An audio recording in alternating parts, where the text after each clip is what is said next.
কোরবানির ঈদের আগে শেষ মুহূর্তে দেশের বিভিন্ন স্থানে জমে উঠেছে পশুর হাট।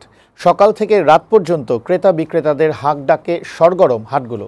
এবারে দেশি জাতের মাঝারি গরুর চাহিদাই সবচেয়ে বেশি। তবে কোনো কোনো হাটে আনা বিশাল আকৃতির গরু আলোচনার জন্ম দিয়েছে।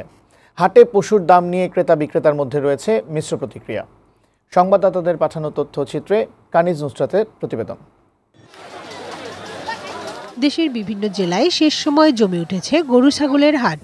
নছিমন ও ট্রাকে করে বিভিন্ন জায়গা থেকে কুরবানির পশু আনা হচ্ছে। ক্রেতা বিক্রেতাদের হাঁক ডাকে সরগরম হয়ে উঠেছে হাট। এবারে বাজারে বড় আকারের গরুর তেমন চাহিদা নেই। মাঝারি আকারের গরুর ব্যাপারে ক্রেতাদের আগ্রহ বেশি। মাদারীপুরের বিভিন্ন স্থানে স্থায়ী ও অস্থায়ী গরুর হাট জমে উঠেছে। অন্যান্য বছরের তুলনায় এবার দাম কিছুটা বেশি বলে জানালেন ক্রেতারা। জেলায় এবার নজর কেড়েছে 25 মণ ওজনের গরু প্রিন্স মামুন। গরুটি দেখতে প্রতিদিনই আইয়ুব আলী ব্যাপারীর খামারে ভিড় করছেন ক্রেতারা। আমার গরুটির নাম রাখছে প্রিন্স মামুন। 7 লক্ষ টাকার মতো দাম উঠছে। জেলা প্রাণী সম্পদ কর্মকর্তা জানিয়েছেন, স্থায়ী ও অস্থায়ী মিলিয়ে মাদারীপুর জেলায় প্রায় 30টি গরুর হাট রয়েছে। স্থানীয়ভাবে কোরবানির পশুর চাহিদা মিটিয়ে অন্য জেলায় সরবরাহ করা সম্ভব বলে জানান তিনি। আশা করি আমাদের মাদারীপুর জেলার চাহিদা মিটিয়ে যে উদ্বৃত্ত যে পশুগুলো থাকবে ওই পশুগুলো আমরা অন্যান্য জেলায় সরবরাহ করতে পারবো। ঠাকুরগাঁওয়ে শেষ সময় জমে উঠেছে কোরবানির পশুর হাটগুলো।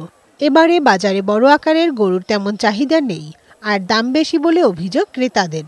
আমরা তো বড় গরু কিনতে পারতেছি না। যারা মাঝারি গরু নেয় তারা হয়তো 2-3 জনে এক জায়গায় নিয়ে নেয়, এই জন্য চাহিদাটা বেশি হয়। হাটে ক্রেতাদের সুবিধার্থে উপজেলা প্রশাসন কাজ করছে বলে জানালেন উপজেলা নির্বাহী কর্মকর্তা।